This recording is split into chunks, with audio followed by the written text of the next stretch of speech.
At a dinner, my partner's best friend mocked everyone in front of everyone with an arrogant smile. He released. She could be with someone much better than you, put it in her place in front of the entire table. She annoyed me, apologized, or we finished here. I just smiled and I did not answer. A few weeks spent, and when he returned home he finally understood what it means that something is really finished. For 3 years my life with Marissa was good, I would even say excellent. I am a lawyer, and my work forces me to deal with the worst of human nature. Returning home and seeing it was like being able to breathe pure air. She worked as a legal, ambitious assistant, with the desire to study law and build a future for herself. I loved that of her. I felt that we were a team, raising a home in the house that had restored with my own hands for years. I was not simply paying accounts for a girlfriend. I was investing in the woman I planned to marry. There was always something in the air, a kind of background noise, a difficult discomfort to ignore. That noise had a name. Diego, his best friend from the university, proclaimed himself an artist and denied any office work, although in practice he survived designing menus for small restaurants hardly enough to pay the rent. According to Marissa, he was his platonic soulmate, his protector, someone indispensable in his life. For me, on the other hand, it was nothing more than a parasite with superiority complex, determined to sabotage our relationship constantly. He did not do it directly, he could never point out something concrete. His ability was to launch small indirects, comments disguised as compliments, poison darts that seemed harmless. His favorite theme was Brandon, the ex-boyfriend musician who had once shattered his heart. I could take Marissa a vacation in Mexico, and Diego found the opportunity to remember an improvised camp trip they had made together years ago. Do you remember, Marissa? These moments are not planned, they simply happen when you are with someone who understands your free spirit, he said in a nostalgic tone. The message was always the same. I was the boring and safe option, while he represented the door towards that exciting life that she was supposedly leaving behind, and the worst thing was that Marissa absorbed him without questioning him. If I hinted that it was overreach, she reacted to the defensive. It's just Diego was by my side when Brandon shattered me, he only cares about me. It's like family. I am patient, it is an essential part of my work. As a lawyer you cannot rush before the first test that appears, you wait, you let the other party go alone, and I was waiting for Diego to give me the rope with which he would hang. That moment came a month ago. I had won the most important case of my career, after 6 months of lost weekends and endless hours between documents. It was a triumph, was huge, both for me and for the firm. To celebrate it I organized a dinner at my house with my closest friends, those I had almost not seen in half a year. I wanted to do things well, so I told Marissa to invite her friends, and of course, that meant that Diego would be there. The night. The house full of beloved people began perfect, the expensive wine that had been keeping for years finally escorchado, and I enjoying how I did not do it for a long time. As expected, Diego was delighted with food and free drink, acting as if he were the owner of the place. After several glasses he decided to steal attention with an endless speech about an art exhibition that was actually a pretext to launch another of his comparisons between creators and suit bureaucrats. It is simply another way of seeing the world, he said, looking fixed. Some live driven by passion, by art.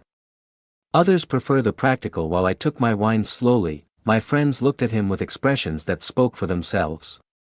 I responded with a dry smile without giving him the pleasure of entering his game, but he had not finished. He turned to Marissa, adopting that worried friend gesture he dominated.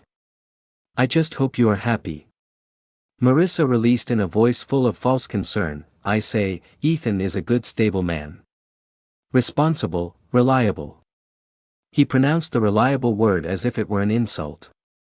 Then he stopped, looked at me directly and let out a conceited smile. But come on, you have to admit that you could be with someone much better than him. The silence was absolute, you could have heard a pin. My friend seemed about to jump on the Marissa table. Instead of bothering him, he simply looked down.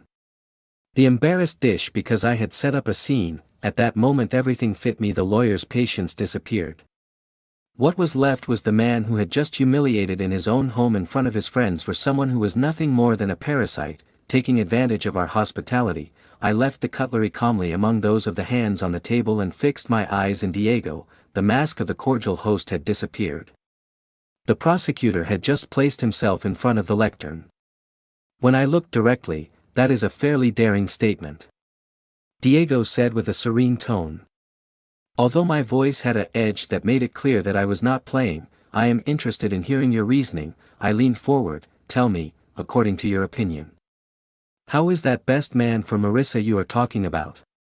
The criteria were specified. Diego was bewildered. He expected a discussion to the screams, not a leisurely and meticulous interrogation, because someone else knows at his level, a creative, someone who understands it, babbled, nodded, slowly. I see, that is, according to you the main quality is to be an interesting creative theory, and I imagine that you consider that you fit in that description. He inflated the chest with pride. I think I understand her better than anyone. Perfect, I answered calmly. According to you, you are the ideal standard. Let's take a more complete exam. Let's go from the sensations to the facts. Let's talk about investment, something tangible. I leaned on the table. Everyone here knows that Marissa is in her second year of law in a first-level program with a high cost. I am paying that complete career. It is not only an economic disbursement, it is also an act of faith, faith in it and in our future. So tell Diego, as the self-proclaimed model of what is best for Marissa, which you have invested lately in his future. Apart from your negative opinions about me, Diego's face lost color. Marissa gave me a nervous look. Ethan, don't do this, whispered. I raised my hand asking for silence without separating my eyes from Diego. I still don't finish. Let's talk about the car that drives. It is safe, reliable, and it takes it without problems to the university and back. That vehicle, I bought it. Now, you also have a car, not a striking convertible, that decomposes frequently. In fact, Marissa has had to give you money for repairs at least 3 times in the last 6 months, money that came out of the home account, the same in which only I make deposits. So, in a way, Diego, I'm not just investing in Marissa's future. I am also financing that your little whim is still in circulation. There is no which one of my friends at the table could not contain a laugh before hiding it with a cough. Diego seemed to have received a slap. I leaned a little more and lowered my voice. Now let's talk about this roof under the one she lives. At home I am the owner, I pay the mortgage, I fix what is broken. You have had so many delays in the payment of your rent that Marissa has had to cover them with money I earned. I lay in the chair. Then we summarize your argument, Diego. According to you, a man who gives Marissa a stable home, a reliable car and an education of excellence paid in its entirety is worse option than someone who consumes his resources, who indebtedly, and that as a gratitude he tries to sabotage his relationship from a pathetic obsession, evident and deeply disturbing. Is that summary of your position correct?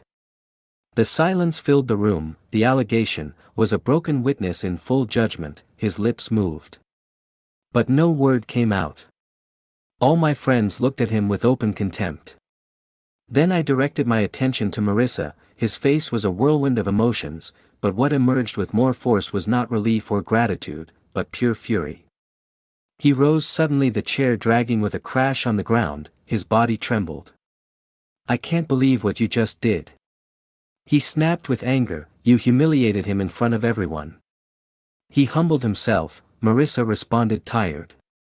I only exposed the facts. Apologize right now, he demanded. With eyes, all his anger directed towards me. Ask my best friend forgive, for what you did, do it or our ends here. There was the ultimatum, defending the man who had just evidenced as a manipulative parasite. He was choosing him. What he felt for her did not slowly go out, he was executed at that moment. I watched her, and for the first time I saw her with absolute clarity. I did not yell or argued, I just smiled, a small, sad and definitive smile. Without saying anything else I got up. I took my glass of wine and walked to the kitchen, leaving it alone in that silent dining room. The case was closed. The dictated verdict. The consequences did not take. Marissa and Diego left together in the middle of the drama, and that same night she moved with him. It was a decision born of rage and humiliation he had just suffered. She thought that I would be dragging, asking for forgiveness. Willing to repair what, according to her, she had ruined, never imagined that I had really accepted her conditions. For 2 weeks I disappeared completely. I did not answer, his calls also did not answer the avalanche of messages that passed from fury to confusion and then to the desperate plea. I ignored the friends in common that she sent to convince me to speak. I became a ghost instead of chasing or looking for explanations. I concentrated on acting. The house that had been our home felt like the scene of a crime, so I dedicated a weekend. Entero phase with meticulousness each of its belongings in boxes. I did not do it with anger, I did it as an act of cleanliness. Almost as an executor, liquidating the goods of a dead relationship. When I finished, I stacked the boxes in the guest room. I changed all the locks and restored the security codes. Then I made 2 calls, both necessary, although not pleasant. They were the logical consequences of the sentence she had pronounced that night at dinner. The first went to the dean of admissions of the law faculty, where he studied. Marissa had a good relationship with the thanks to my work as an alumnus and explained calmly and in professional terms that, for a definitive change in my personal circumstances, the private scholarship fund that I had created to cover Marissa's registration was immediately dissolved. The second call was to the main partner of my signature. I had moved sky and earth to get Marissa a coveted summer internship, a position that marked careers. I explained that a serious and irreconcilable personal conflict had emerged and that the offer should be withdrawn. I did not feel joy in doing so, but my support towards her was always based on the solidity of our relationship, and she had destroyed those foundations. Exactly 2 weeks after that dinner, he appeared at my door. I watched her for the security camera while trying to open with her key, first confused and then enraged, noting that she no longer worked. Finally he touched the bell. I opened the door, leaving the security chain on. His appearance was disastrous. Anger had disappeared and instead there was only a tired despair, the reality of living with an arrogant artist and without money. Having hit hard, Ethan, need to talk, he said in a broken voice. No, Marissa. I didn't answer you anymore. Did you make your choice? The conversation ended. He began to beg in tears. You can't throw 3 years of relationship for a fight. I was angry. I was not thinking. It was not a fight. I interrupted it coldly. It was a moment of truth. You faced a clear decision, your partner, or the man who has been trying to destroy us for some time, and you chose him, demanded that he apologize to him, you put on his side defending the parasite. That is not something that can forgive. The panic began to reflect in his eyes when he understood that I was not going to give in. And everything that we planned, the law, the internship. If I answered that, the silence will weigh a few seconds. Does the payment of your last semester defeat next week, right? I hope you and Diego have a plan, because my investment in our future is over. His face became pale, whispering, and the internship in my firm continues firmly. The law firm was terrified, very seriously. The conflicts of interest, staggered backwards, taking a hand to his mouth. That internship was his golden ticket, the basis of the future he believed ensured. You can't do that, he murmured in a broken voice. Ethan, please, you can't. I already did. I said without imitating. All action brings consequences. You gave me an ultimatum, disculpate or we finish. I chose to finish, and now you have to live with what you decided. Go ask Diego for help, that man who is supposedly much better than me. I am sure that your creative genius includes a plan to pay $50,000 registration and replace the race you just lost. I closed the door at his face soaked in tears. I didn't feel happy. Nor sad, just experience a silent calm. The trial was over and the verdict was final. The outcome was inevitable. Marissa ended up abandoning the faculty of law a few months after graduating. His dream was suspended in the air as a broken promise. Now he shares a small apartment with Diego. Although what is breathed there is far from being love. She lives trapped between frustration and guilt, unable to stop reproaching him what he lost. On the other hand, charges with the company of a woman who every day reminds her of the consequences of having destroyed something that she could never build on her own. She won the battle for staying with. But what she got was a shadow of the woman who once dreamed of being. For my part, one did not act looking for humiliation or revenge, but for dignity. A relationship is like a work under construction. If someone knocked out the foundations, the only thing left is to leave the ruins behind and leave, and that I did when she demanded a decision. He clearly showed me what was the only way out. It was not me who ended what we had. It was she who chose to dynamite him. Today I live in peace with what happened. I do not feel resentment, either pity, only the certainty of having made the right decision. Marissa wanted to know what it really means to be finished. Now he understands it. It means that there is no reverse, that the support disappears, and that when the constructed with loyalty is destroyed, the only thing that remains is the silence of who leaves without turning back. But tell me, was I well what I did? Tell me in the comments, subscribe to all our channels and share for more daily videos.